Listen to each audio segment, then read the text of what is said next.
This is going to be my retirement and investment strategy for the Philippines. So take note and follow along. So guys, what are we talking about? Well, if you look down in the link, we've already looked at retirement in the Philippines and what I think about it at this very juncture, this point.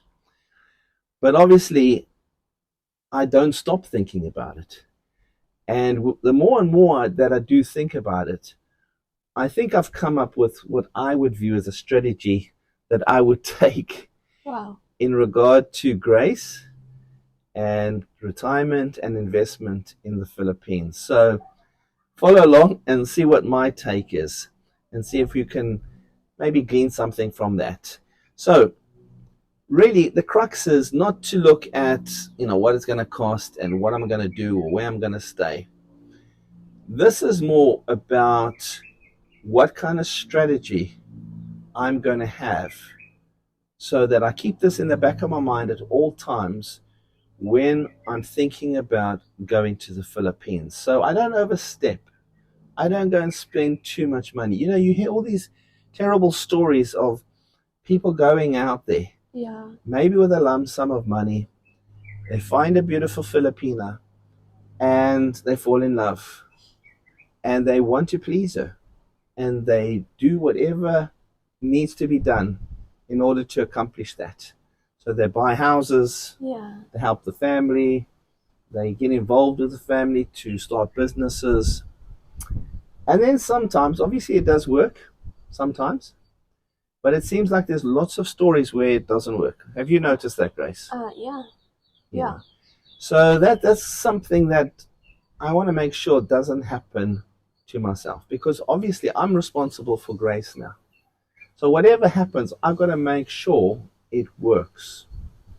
Okay, so this is why I've come up with this strategy. So just follow along and just play along with myself. It's just my opinion, and it's really based around crypto. Now we all know a little bit about crypto. Well, I just know a little bit. I don't know everything, but I do know some of the strategies, and they do kind of make sense. And I was thinking that's the kind of strategy that I would transfer over to going to the Philippines. And that's dollar cost averaging. You see, as you know, in crypto, you're trying to always get in at the best time and buy low and sell high. And the problem is with that, it doesn't really happen because you always seem to buy in at the wrong time because it's all about this greed and fear. And so we always tend as humans to do the wrong thing. So what you see in crypto, you should actually be doing the opposite. You don't supposed to follow the crowd, do the opposite. And that's the only way to make money. But it's very difficult because, things just don't seem to work out that way as you expect. So I kind of view it the same way as I view the Philippines and a new relationship in the Philippines with a Filipina. Because if I was thinking about going to the Philippines, a foreign place, which we know is a third world country, things are very different, the culture is very different. Would it be a very clever idea to just go in gung-ho and just try to set up like you are perhaps back in the US or back in Britain or back in South Africa, for instance? Would you just want to go and set yourself up the same way as you are here? Well, the tendency is, yes, that's what you want to do. You want the same kind of standard of living, and you want to make it nice for your provincial girl. Yeah. But the problem is, that's a bit like crypto. That's like trying to get in when everything is good, and it's too late. You're at the top of the crest, and everything is just going to go down. And that's, I think, how most people happen. They go in there into the Philippines, and they lose a lot of money. And at the end of the day, because they're losing so much, they can't care for their responsibilities. Their Filipino wife, they have to go maybe back to the USA now. Yeah. And they've got to leave her. So I don't ever want to get into a situation like that. So I think this dollar cost averaging strategy works well with the Philippines. So what it means is, it means that should we go to the Philippines, your Filipino wife needs to understand that you're going there and you're just going to be investing gradual small amounts. Whether it's your time, whether it is, some money, because obviously you have to set yourself up to a certain degree. You need certain things like transport, you need a roof over your head, you need some probably furniture. So those are the kind of things you're going to invest in. Okay, so that's the kind of necessities, that's the monthly investments you're going to make. But what you're not going to do is, you're not going to go and invest everything you've got into the Philippines. You're not going to go and, for instance, build a house. I'm not saying building a house is, I'll probably will or will not do it. I don't know. But definitely I wouldn't do it in the first couple of years, because that would just be taking everything you've got and plonking it in the Philippines. And just like in crypto, you're only supposed to take between 5 and 10% of your wealth and invest that into crypto. It's a bit like only take 5 or 10% of your wealth and invest it in your Filipino and her future. Yeah. Because the rest of what you've got would come gradually as you did this monthly investment. Yeah. And over years, it would all add up. And in the same time, she would be cared for and she would benefit from all those years that you've invested in her. Because at least that way, you know that your investment, which is i.e. her and maybe the Philippines, is going to be worthwhile and is going to have a good payback in the future. But at least that protects you from any issue that may come up in the Philippines or with your Filipino relationship in the interim, that you don't lose all your investment. So I just thought I'd put it out there. It's something that we need to think about, because obviously at our age we've got a finite.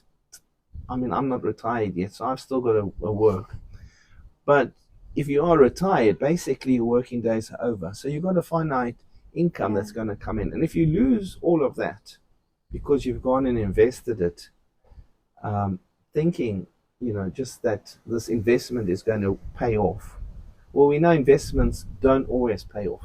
In fact, very few investments we know in the crypto market or in the share markets actually pay off. So that is just my 2 cents. It might sound a bit callous, because obviously if you go into a relationship, you're in it, together. But just view this as together. Like, you just be open and plain, and you tell your spouse that your investment is going to come in, but it's going to come in monthly.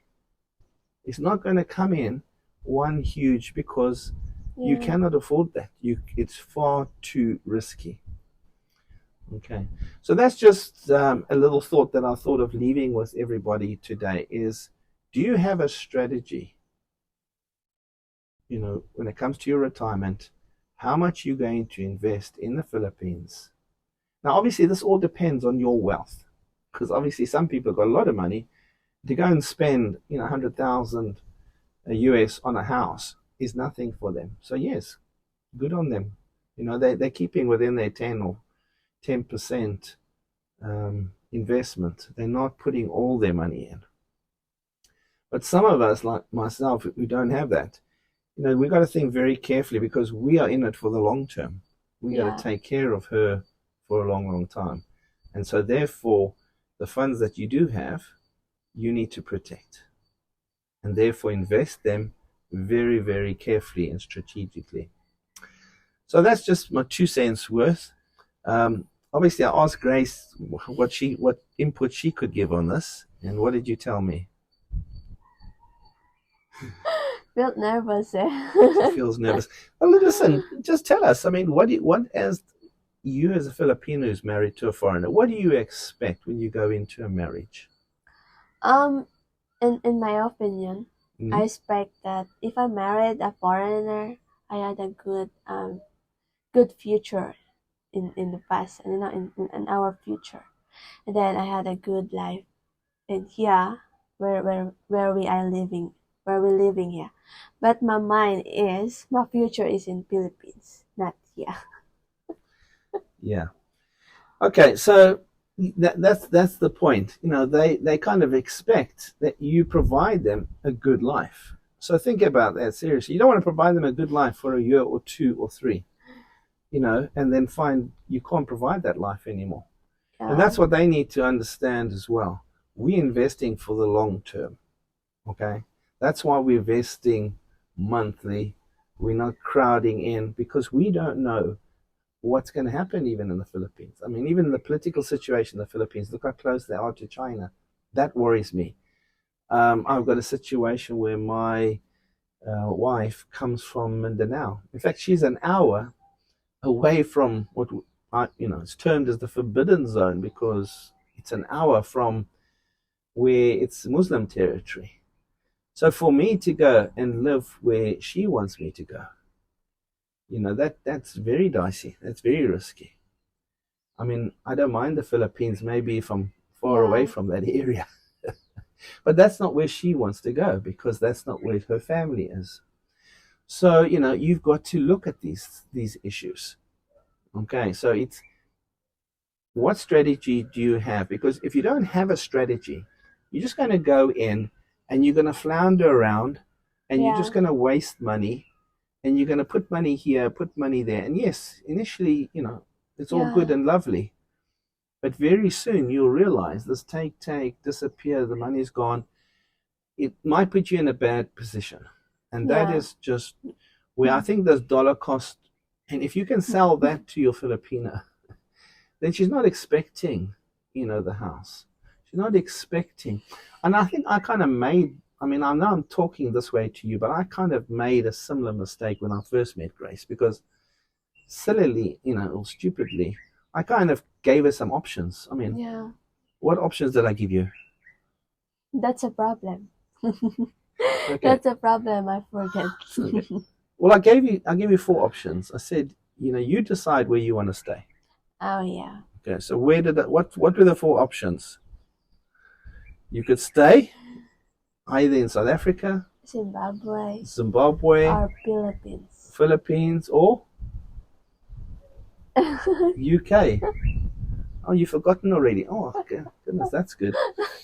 So I gave her too many options, and that's another thing. Don't go and promise your Filipino too much. I mean, I gave those options, and now she's chosen the worst one, in my opinion, because the Philippines where she wants to go, I'm not saying the Philippines because, you know, I'm happy with the Philippines, but where she wants to end up an hour away from the no-go zone, is a bit of a red flag for me. So when you give them too many options, they expect more and more and more and more.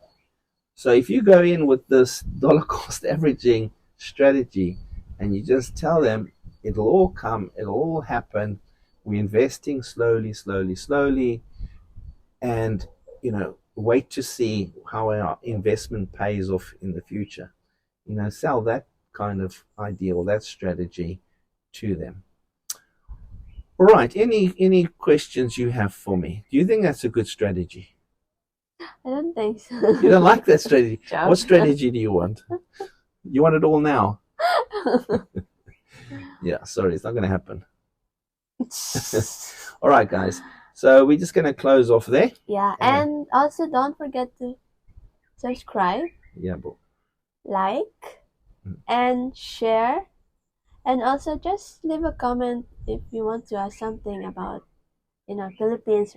We're talking about retiring in Philippines. Just ask him because he's gonna reply that you leave in the comment section below. Yeah. And also don't forget to click our YouTube channel. And when I spoke about retirement, we've done one already. So I'll just put that link. Yeah. So you can have a look at that one as well. All right, guys. Okay. Have a nice day. Cheers. Bye-bye. Bye.